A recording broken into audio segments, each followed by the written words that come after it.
The Trump budget for fiscal year 2018 has been described widely as dead on arrival. We are facing challenges on a level we haven't seen since the Cold War, and this budget is totally inadequate. It attempts to cut only $30 billion from total federal discretionary spending of almost $1.2 trillion. And so one would think that that small a cut would not be difficult to achieve or even controversial. But in fact, it is difficult to achieve, and that raises an interesting question. Why is it so hard to cut federal spending? Or to say the same thing a bit differently, why does government grow?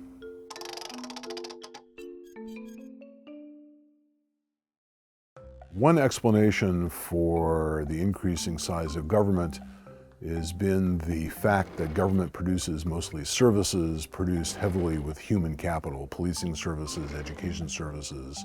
Those kinds of services are not affected as much by technological advances as, for example, manufacturing in the private sector, which has been affected in important ways by robotics and computer-assisted processes that have improved its efficiency markedly. The second factor has been a decline in the importance of families, particularly in terms of providing social insurance for periods during which some family members experience economic downturns. And as the role of families has declined, it is not very surprising that the demand for government as a source of social insurance has increased as a substitute.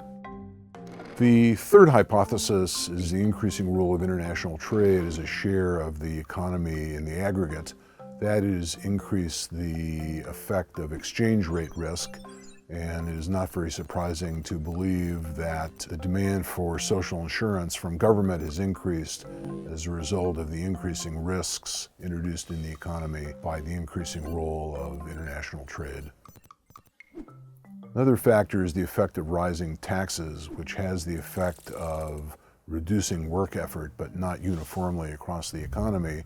So those who work less as a result of higher taxes rationally vote for more redistribution through government as a means of preserving their incomes in a world in which higher taxes has had the effect of reducing their work effort.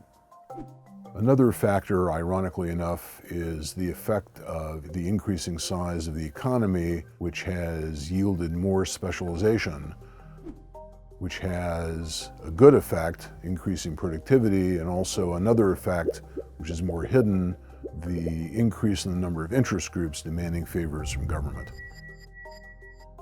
One factor that I think undoubtedly plays a role is the increasing cost of government combined with what is likely to be inelastic demand for government. In other words, the demand for government that is not very responsive to its cost. When cost rises in the context of inelastic demand, the size of government, total spending will grow. Another factor is the role of the bureaucracy as an interest group. The bureaucracy has a preference for budgets bigger rather than smaller.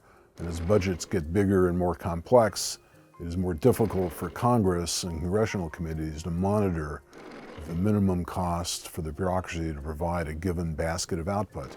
And so as that monitoring cost rises, it is easier for the bureaucracy to hide from Congress the efficient budget that would be required to produce its required output. And so the size of government grows because of this preference for the bureaucracy to hide the cost of government from Congress.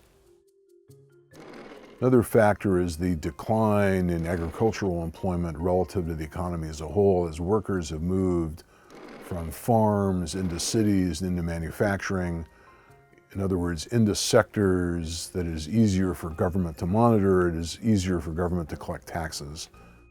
And then finally, one factor I think has received insufficient attention is the effect of the 17th Amendment ratified in 1913, which provided for the direct popular election of senators. Before the 17th Amendment, U.S. senators were appointed by the state legislatures and had very powerful incentives to defend state prerogatives. Once senators were elected popularly, they had much more powerful incentives to respond to the demands of interest groups. Those are the hypotheses that the relevant literature offers to us. I think each of them has some validity in terms of explaining why government grows, although we certainly do not know their relative importance. One thing that can be noted is that to the extent that we believe that these are the hypotheses that explain why government is so difficult to cut, they do not offer much hope for those of us who prefer to see smaller government rather than larger. Let us know in the comments what you think about the growth of government and about the explanations that I provided. Also, let us know what other topics you'd like AEI scholars to cover on reTHINK. And be sure to subscribe for more videos and research from AEI.